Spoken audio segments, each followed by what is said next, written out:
Never buy a sealed Atlas Editions model online. In this episode, I'll explain why.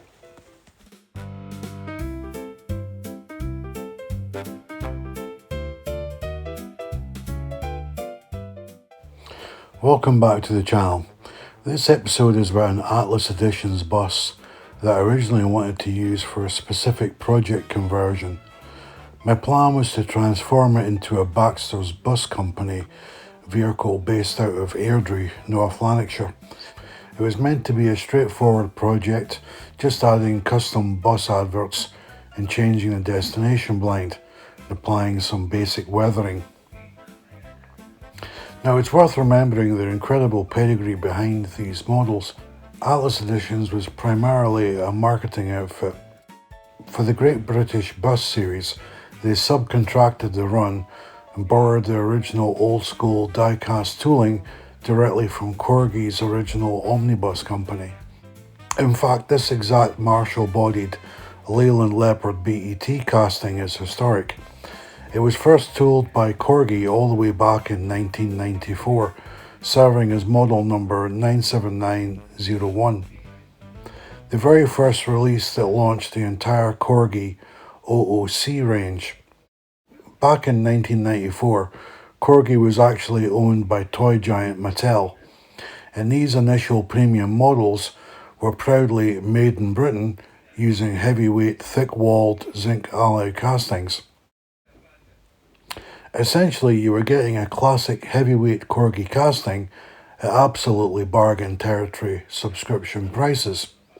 When you contrast that with the modern die-cast market, the value prospect is insane. Comparative 1/76 scale buses from EFE Road now regularly carry an RRP of over £46, and premium models from some manufacturers even stretch well past the £80 mark. So on paper, grabbing a sealed Atlas bus for under £10 as a project owner is a complete steal.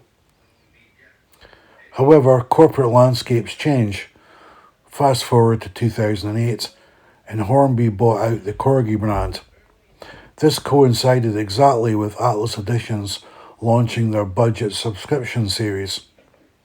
To make these models financially viable for bargain territory prices, mass production was shifted to China, and major structural costs were aggressively stripped out of the design. Back in 1994, Mattel-era Corgi secured these heavy buses using two fine-threaded machine screws winding directly into the solid metal chassis pillars cast into the heavy base plate. It was rock-solid engineering, but to save assembly time and tooling wear, Atlas downgraded the design. They switched to two sharp wood screws, cutting directly into fragile, thin-walled plastic pillars molded into the internal plastic seating tray. And this brings us to the first massive red flag. It was rattling loudly inside, and the center of gravity is clearly shifted. Something instantly told me there was an issue here. I had initially contemplated keeping the item exactly as it was, factory sealed with the outer plastic wrapper fully intact, but with this rattle something was clearly amiss. Before cracking it open, I double-checked the secondary market valuations for sealed versions versus opened Atlas models. Because this series was mass-produced in such immense quantities, there is barely any price difference. So it's time to unbox. In the next segment, you're going to witness the raw, unedited video I recorded specifically for the seller and the sales platform dispute review. Please excuse the volume and lack of editing during the unboxing. For the official transit claims, you need to make the footage as continuous, raw and one take as possible to eliminate any suspicious or manipulation. With that, I'm going to trim it so you see the main parts. Now here is the claim video. These were released in 2012 and it's completely sealed, but we just live in hope that this bus is all in one piece, because she's obviously travelled to me and goodness knows where else in the last 14 years.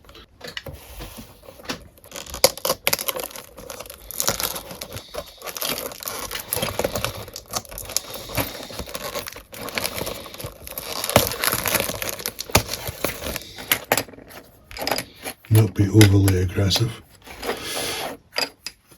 Let's try. There we go.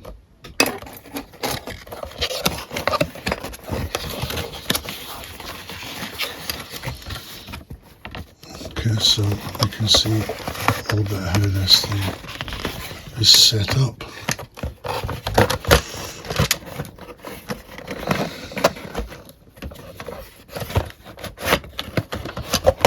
Struggling to get out.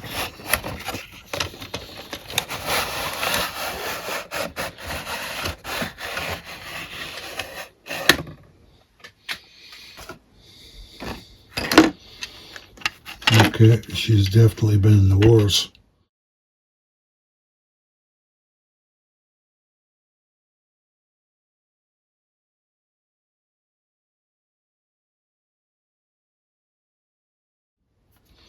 Yeah, broken glass.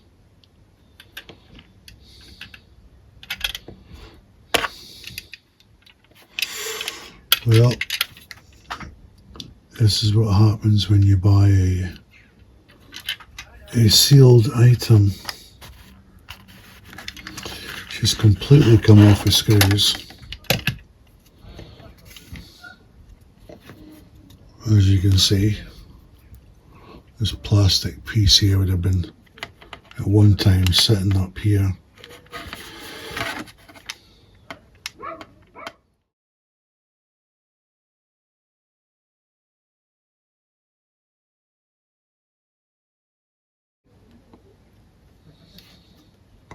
Paintwork. This has been the screws scuffing it up.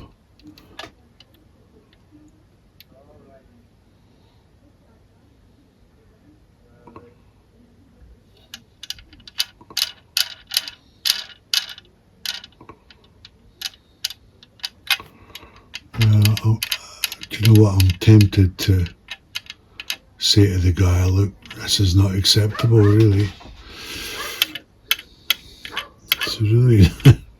It's really in quite a bad way, to be quite honest.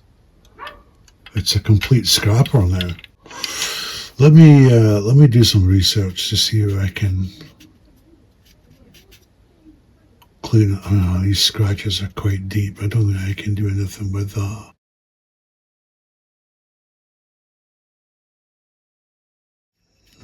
The glazing is going to be a real problem. Okay, bear with me.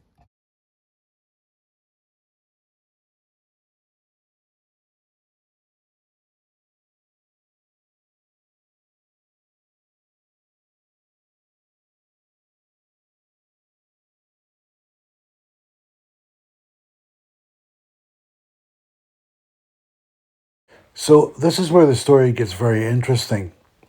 When I went to the online sales platform to initiate the official claim, I noticed the seller had explicitly marked the item as non-returnable. Make of that what you will. To file the claim properly, the platform requests photographs of the outer shipping box and the internal packaging material, except there's no packing internal material. I actually had to go outside to retrieve the cardboard shipping box from the recycling bin to take the necessary snaps. Once that was done, I had my evidence ready to go. The platform had disabled cutting and pasting in a dispute box, so I manually typed out a short, simple message. Item arrived, severely damaged, full unboxing video and photographs available. I attached my 3 snapshots, I think it was 4, and I hit send. Less than 5 seconds later, a full refund was instantly awarded, and I'm not exaggerating. And you have to say to yourself, what? It was the quickest refund I've ever experienced in my life. So what's the actual consumer warning here? These Atlas Edition buses are notorious for breaking free from the factory wood screws holding them to the plastic base. The internal plastic mounting pillars shear off under tension during transit, turning these sharp metal screws into razor-sharp hazards that utterly destroy the model's paint and its windows. So should you buy a sealed, unboxed Atlas bus online? Well, in my opinion, no. If you can buy one in person at a toy fair or a shop, you can easily check it by hand to hear if it's become dislodged.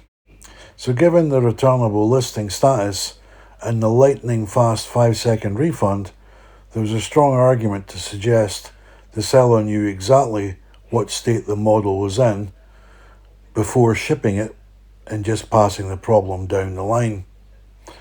Overall, it was a highly disappointing buying experience. But it leaves us with an open question. Can we actually rescue this model? From a purely financial standpoint, the feasibility of restoring this specific bus is a complete non-starter. These Atlas Edition models are incredibly common on the second-hand market, trading all day long between £9 and £12 in mint condition. Think about what a restoration here actually takes. You have to source a replacement glazing section, drill out the base, separate the castings, strip the paint back to bare metal, use a file and a wire brush to clear out the damage, apply metal filler, lay down fresh primer and paint, source custom decals, reassemble the whole thing, and hand paint the fine details. Even if you only spend £10 on parts and paint, the moment you factor in your own labour into the equation, it makes you think of the old saying, pennies wise, pounds foolish. You have completely lifted your house. It simply makes zero sense when you can buy a pristine replacement for under £10. However, since the damaged model ended up completely free, I'd love to hear from the model making community. What would you do with it? Pop your thoughts in the comments below. I'm genuinely interested in your ideas and repair techniques. Have you ever received a model with a similar story?